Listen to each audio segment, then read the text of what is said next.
కాలుంది అతనికి కానీ న్యాయం జరగకపోయిందంటే నేను సాయంత్రం దాకా మళ్ళీ ధర్నా కూర్చుంటాను. మా దగ్గర సాక్ష్యాలు ఉన్నాయి. ఆ పిల్లవాడు కూడా చూసుకుంటాడు ఎవరెవరిని, వేరే వాళ్ళు ఐడెంటిఫై చేయగలడు. ఎందుకంటే ఇద్దరిని చూశాడంట, మాస్క్ వేసుకొని ఉండారని చెప్తా ఉన్నాడు. అతను ఆ ప్లేస్ లో కూడా వేరే వాళ్ళు ఇద్దరు కూడా చూసుంటారు, వాళ్ళని వెహికల్స్ చూసుంటారు. మీరు ఏ సంగతి చూసి మాకు సహాయం చేయండి. లోపల న్యాయం జరగకపోతే ధర్నా కూర్చుంటాము. మేము ఇట్లా చేష్టలు చేయాలంటే చాలా చేయగలము.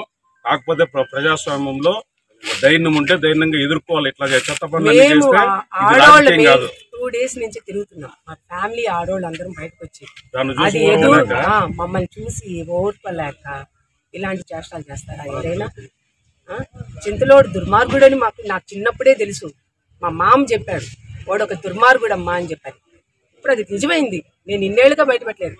చింతలోళ్ళ ఇంట్లో మా అత్తనిచ్చున్నారు, మా నాయన చెల్లెల్ని, ఆయన సొంత తమ్ముడు భార్య, వాళ్ళ చిన్నాయన భార్య వచ్చి మా అత్త మేనత్త. వాడు ఒక దుర్మార్గుడని వాళ్ళ నోటుకుంటే రెడ్డి అని మా మామ ఆయనే చెప్పాడు. ఇప్పుడు ఆయన ఎక్కడ చచ్చిపోయి ఉన్నాడో కానీ ఒక దుర్మార్గుడమ్మా వాడు అని చెప్పాడు. అది కరెక్ట్ అయింది.